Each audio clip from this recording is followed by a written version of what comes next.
Welcome to I Said What I Said. I am your host, Brad Wakai, with my co-host, Tyson Gentry. And Tyson, we got a big one today, man. We are talking top 5 quarterbacks in the NFL. And we have our list. Stay until the end, because if we missed anybody, go ahead and comment on our YouTube video. And the comment with the most upvotes, we'll discuss it on the next episode, and we'll shout you out. So make sure to stay to the end and go ahead and subscribe if you haven't already.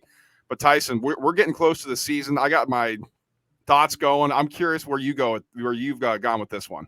Oh, I mean, let's just get right into it then, huh? I'm going to go with the newly minted highest paid quarterback in the NFL, the highest paid man in the league that still hasn't won a playoff game. Justin Herbert is my number 5 here to start. And I know, I think that some people maybe not going to agree with this one because it's a sour taste that he left in the mouth last year. And I told you this before the show, I'm not going to dive into stats and things like that here today because if we're talking about next season, so I don't really give a shit about hardly anybody's stats last year.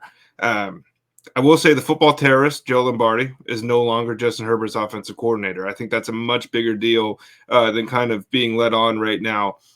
The guy can make every throw, dude. He's mobile. He's huge. He's got a rocket arm attached to him. And honestly, I know he's not a proven winner yet at this point in his career. You're out of your mind if you think they lost that Jaguars game last year because Justin Herbert was bad, right? I mean, even now we don't blame Matt Ryan for the 28-3 comeback, right? It's all everybody's on Shanahan. We're on Dan Quinn, whoever it was. This dude can do things that it's really a 3-person list. It's him, Josh Allen, and Pat Mahomes that can do these things with their arms. And that's just enough for me to put him over Aaron Rodgers and a couple of the other guys that just barely missed my list here. But I just think you got a guy that can make all the throws. He's mobile. He can throw off platform. And he's had to make it work with a group of receivers that's been held together by Band-Aids, which, again, is something that I don't think he gets any love for. My number 5, Tyson, is Jalen Hurts of our Philadelphia Eagles. And this is not a bandwagon pick at all. He is the best running threat in short yardage situations at quarterback. I think maybe even in the NFL, like running backs included. Like he's that good, that dynamic. The dude has just continued to get better and better. First time Pro Bowler, second team All Pro last season, in his second season as a starting quarterback. I think he's already the best quarterback in the NFC as it stands right now going into this season. He's a dual threat, but he's a guy that's accurate. 66.5% completion percentage last year. 22 touchdowns, only 6 interceptions. I would like him to utilize his arm a bit more. You know, that's the thing. Like he just doesn't let it rip sometimes and relies on his legs, kind of like the old reliable. But the dude was special last year. You know, 760 rush yards, 13 touchdowns on the ground. He is a dynamic weapon. And I think in his second season, going to the Super Bowl, getting that experience, you know, in his playoffs in his first season as a starting quarterback in the NFL, that means a lot to me. That means a ton as somebody who's going to be able to lead their franchise. Hey, get on my back. We're going to do this under my watch. And he got paid handsomely for it.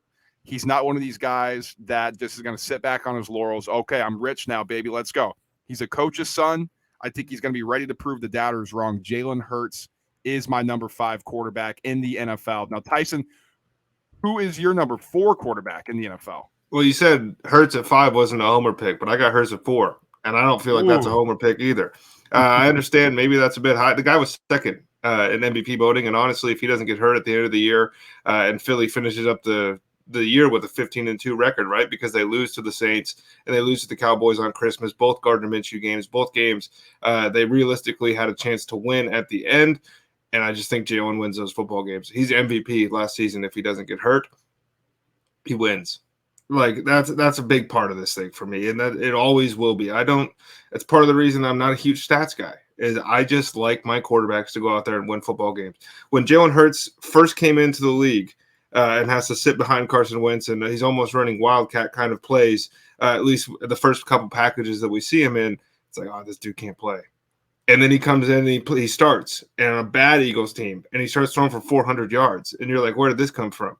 And then he gets his first full year as a starter, and it's like, oh, well, he can't throw the ball. There's nothing to worry about. They win 9 games. They go to the playoffs. And then the jump he takes going into year 3, which is really year 2 as a starter, was the biggest and I'm not overstating this, it is the biggest jump we've ever seen from a starting quarterback between 1 year to the next. Different guy. He can't throw over the middle. All of a sudden, that's their hotspot. That's where they're fighting everything. Maybe he's not the best deep ball thrower in the league, but he's number 2 now behind Tua. That's the accuracy and the numbers support that claim. So I'm not kind of speaking out of turn here. This dude just shows up and wins football games. And yes, he lost the Super Bowl. Yes, he fumbled that led to an immediate touchdown and the Eagles lose a 1-score game. He also put that team on his back for almost the entirety of that Super Bowl outside of that one moment. If Isaac Seumalo doesn't false start, there's a pretty good possibility right now that the Philadelphia Eagles were Super Bowl champions. And I just think it's funny that Joe Burrow, who I love and we'll get to on this list, he goes to the Super Bowl. He is a certified winner, no question marks. Jalen Hurts goes to the Super Bowl, and it's like, see how much the Eagles just paid that guy? I just don't understand the difference, folks. The guy wins football games. I think it's the roster thing too. You know, like, oh, that team was so stacked, but Right. like the Bengals offense isn't Right. just insanely loaded too. Yeah, but, it's not a bunch of blue chippers over in Cincinnati, and on defense too. They built. Right. My number 4, Tyson, it's the same as your number 5. And so we're flip-flopped a little bit here with our 4 and 5, but you gave a lot of good comments about Justin Herbert. I'm just going to remind folks, because we do have a bad taste in our mouth of what the Chargers have done since he's come in as a rookie. And a lot of it's getting deflected away from Herbert, I will say. A lot of it's more towards Brandon Staley. But I think there are some people that kind of point at Justin Herbert like, well, you're supposed to be this great guy. Like, why can't you get it done? Folks, he has the most passing yards for a quarterback through the first 3 seasons of anybody in NFL history. Like, since day one, he has been a star. Most touchdowns, pass yards, and completions for a rookie QB in the history of the league. One rookie of the year, just took it by storm. A Pro Bowler as well. And he just continues to get better. Now, he was hurt last season, so his stats don't look as good as it was in the second season. But still, 68.2% completion percentage. Like, that's something that we always questioned about Herbert. Well, he's got a big arm. He's a gunslinger. But what about the accuracy? Well, he got more accurate last year. And so if a guy with that rocket arm can kind of dial it in and figure out how to fit it in these tight windows consistently, that's a scary proposition. And like you said, Lombardi's gone. We have Kellen Moore coming in, who did a fantastic job with Dak Prescott in his development. If Kellen Moore can do the same thing to Justin Herbert, my goodness. I mean, we could be just scratching the surface with this guy, because I do think Lombardi was holding him back a bit. I do think that offense was a little archaic. The ability and what they're going to show with route concepts and different things under the Kellen Moore offense is what I'm projecting. We're going to see something insane from Justin Herbert. So he is my number 4 quarterback of the NFL right now. Yeah, and I got to get a little shot in before we go to our number 3. I think we're going to see the difference between elite quarterbacks and Dak Prescott this season. I think that Kellen Moore got a lot of hate at the end of his tenure in Dallas there, and I think Justin Herbert is going to show people, like, hey, when you have a true stud under center, this is what this thing looks like. And I'm going to go now to my number 3, and apologies in advance. We're going to be pretty boring from here on out, but I think everybody else in the world is going to agree with us. My number 3 is Josh Allen. Last year, I was all in on Josh Allen is going to win MVP. I was all in on the Bills, and we discussed the Bills a little bit. Way more stuff going on, I think, even now looking back on it, than we were kind of privy to in the moment. Obviously, Damar Hamlin's situation was probably pretty tough to deal with. So was Dawson Knox's brother passing away. So was all the issues with the staffers and things like that. The Bills had a ton going on. All this dude does is show up and he scores points. And the reason that he's at number 3 for me and not higher is because he has a tendency to play the Jaguars closely when they're bad and lose, or play some of these low-level teams in the NFL, and it just kind of looks like he doesn't want to be there. But there hasn't been a moment in Josh Allen's career in a big game, to me, where it's felt like this dude is overmatched by the other guy on the sideline, and that includes when he's playing my number 1 and my number 2 here on this list in the AFC playoffs. It almost always feels like a fair fight, which is something that you cannot say about just about anybody else in the league when they go up against Pat Mahomes, which honestly, and it hurts as an Eagles fan, but that includes my number 4, Jalen Hurts, because when Josh Allen is on the other side, you always have a chance because that dude is going to score the ball. Yeah, I think there's 3 clear top quarterbacks in this league. It's just, how do you want to rank them? I'm simpatico with you, man. I'm number 3 for Josh Allen as well. We're pretty consensus, or we are consensus from here on out. But I think Josh Allen, and we had him too, knocking on the door of 1 a couple years ago. And the reason he has fallen to my number 3 quarterback, and I'm a huge fan. I was telling people that he's a QB1 in his draft class, and everybody laughed at me because it was like, it's accuracy. I don't know. I love the traits. The thing that does concern me, though, is he's regressing a little bit with accuracy and decision making, and that's why I bumped him a little, or that's why I've docked him a little bit here.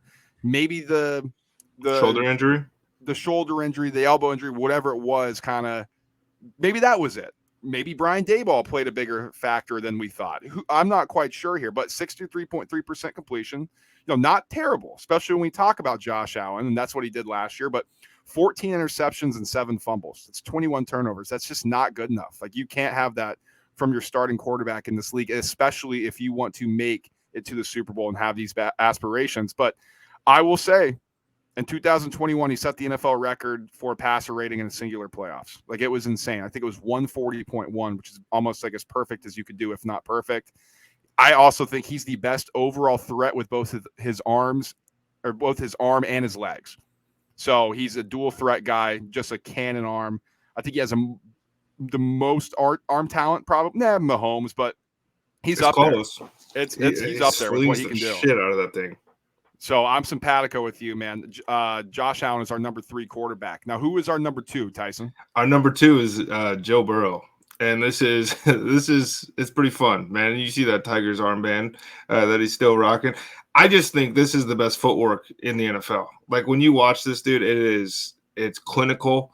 He moves, and I was saying this, and if you've been listening to the show for a long time, I was saying this when he was at LSU. Like, this is the closest I've seen to like a Tom Brady clone in my life. And obviously his NFL career hasn't quite necessarily worked out that way. He's added some different things to his game that certainly differentiate the two, but the footwork is right up there. And I think that's one of the underrated parts of Tom's game always, was like, oh, his feet are always in the right spot. Like, the throw is getting made. Joe Burrow is making the throw. And Joe Burrow also now has the freedom to just say, hey, man, I see what I see. Jamar or T, you're go for it. Like, go deep. I'm throwing this thing up. I don't care what the play was.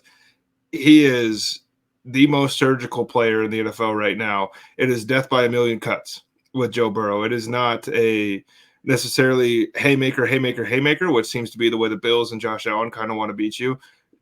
Joe Burrow plays football the way that, like, our dads want football to be played, right? I mean, this is a guy that just shows up, immediately turns around what was probably the most difficult situation to walk into in Cincinnati, and now it's like year over year. Like, the Bengals have cool uniforms now. That's a Joe Burrow effect, because if that was Keely Smith or whoever under center, like, it was like, oh, those jerseys suck. Now Joe Burrow made being a Bengal cool, and not only did he make being a Bengal cool, the entire mindset of the team has changed. And I understand it's Big Lou and it's Taylor and all these guys that have done this. It's Joe Burrow, to me, that just came in and was like, this is how we're going to win football games. Get on my back and follow me. And then once they started believing, this is a team that, as long as Joe Burrow is under center, you're going to be surprised they're not playing an AFC championship game. And you can only say that for one other guy in the NFL. Yeah, and I think that's the last part is the most important part, and that's why I have him at 2. It's just like he just wins, man. That's what you feel like every time he's on the field, he's going to win, or especially in big moments. Yeah, because he always makes the right decision every time. Yeah, because they haven't had that 15-2. They haven't had that 13-3 type where you're like, man, this team never loses. They're like 10-6, 11-5. Now we're playing 17. They look like shit against the Steelers all of a sudden. Week 1, and it's like, oh, the Bengals aren't going to be very good this year. But when they get to the playoffs, when it's a big moment, you're like, this guy is going to make the right decision at all times. 68.3 completion percentage last year. He also has NFL records for a career completion percentage and in the playoffs so far. So that just lets you know how good of a decision maker this guy is, how good he is. Also threw for 35 touchdowns last year, which was tied for second in the NFL. Only 12 picks, 100.8 passer rating. Like, the dude just is a stud, an absolute stud. And I think he's only going to continue to get better. He's been sacked 140 plus times in his 3 seasons as a starter. If they fix that offensive line and give this guy time to digest and actually pick apart a defense, imagine what he can do. That's just what I'll say. And that's why he's my number 2, because he doesn't get antsy like Hurts or Allen. He doesn't feel like, he doesn't even get antsy like Mahomes. Right. He's Like he cool. just sits back there. He knows it'll come. And that's the other thing too. He takes a lot of sacks because he wants to sit back there and find that pass. But if he has an offensive line in front of him that protects, oof, it's going to be scary. But it's going to be hard to take down the number one guy, Tyson. That is for sure. Just what he's done in his career so far. And I think everybody watching knows who this is. Zach Wilson from the New York Jets. It's Pat Mahomes. It's always going to be Pat Mahomes. It's going to be Pat Mahomes for 15 years. It's probably been Pat Mahomes for the last 5. We just were, rightfully maybe a little slower to say, hey, this guy might be better than Tom right now. Because that was an uncomfortable thing. And then, obviously the Patriots go in to Arrowhead. Frank Clark jumps off sides, 4 years ago now. And that was the last time where it was like, oh, like the Chiefs aren't ready. They're prepared every time. And part of the reason they're prepared every time is because when you have 40 minutes left of a football game, you're confident Pat Mahomes to win you that football game. When you have 40 seconds left in that football game, you're confident Pat Mahomes is going to go win you that football game. I've never seen anything like this dude in my life. I have no idea. Like, there's no comp. Everyone, there's a little bit of this guy, a little bit of that guy. You know what that means? He's special. He's different. And he's already got 2 of these things. Yep. He's already got a couple MVPs. If you were going to run down the list of multiple-time MVP winners with Super Bowl rings since 2000, isn't it Tom, Peyton, Aaron Rodgers, and Pat Mahomes? I think that's the list. And one of those guys is 27, 28 years old. Like, the resume is just getting started. This is going to be the Travis Kelce, Andy Reid version of the Mahomes teams. And in 10 years, we're going to have the Sean McVay, Pat Mahomes version of those teams, or whoever it ends up being. The Chiefs will always be good as long as Pat Mahomes is playing, because this is the reason he gets compared to Steph Curry is because we haven't seen this in the NFL. We don't know what this is. This dude just makes plays. He's running. He's throwing the ball left-handed. Everyone else in the league, you're like, bad decision. Pat just turns it into 6. It is uncanny, his ability to just think outside the box. He is the most creative football player in the world, and I don't even think it's close. Yeah, it's crazy too, because like sometimes you'd rather him stay in the pocket and try to beat you than when he gets outside, because that's when it gets scary, because he just is creative, like you said. I mean, fastest to 10,000, 15,000, and 20,000 passing yards in NFL history, fastest to 100 touchdowns. He's averaged 303 yards per game in the playoffs, which is shatters every record.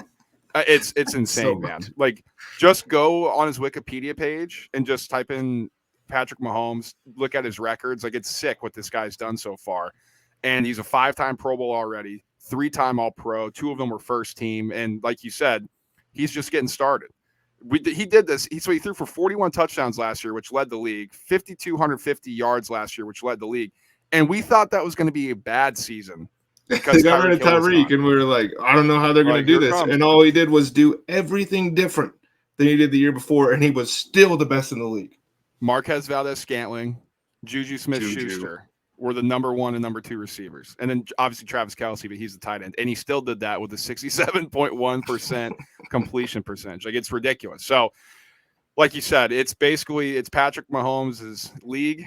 Everybody else is just living in it. And honestly, every single year you got to look at it like, if he doesn't get hurt, like, are they in the Super Bowl? And that's kind of how you have to look at it as of it is right now. So yeah, and I do, before we get out of here, stop comparing Caleb Williams to Patrick Mahomes. Everybody out there, Caleb Williams looks like he's going to be a really good NFL player. Patrick Mahomes is one of one in the history of the game. So maybe don't put it on the kid that couldn't beat Utah twice. Like, subscribe, and share the show. We appreciate you guys watching. If there's anybody we missed, go ahead and let us know in the comments. Like we said at the beginning, if there's anybody you think we particularly snubbed, let us know about it. You're an A-Rod guy. You're a Dak guy. You're really upset that we left off. Yeah, you're a Baker Mayfield fan. We want to hear from you.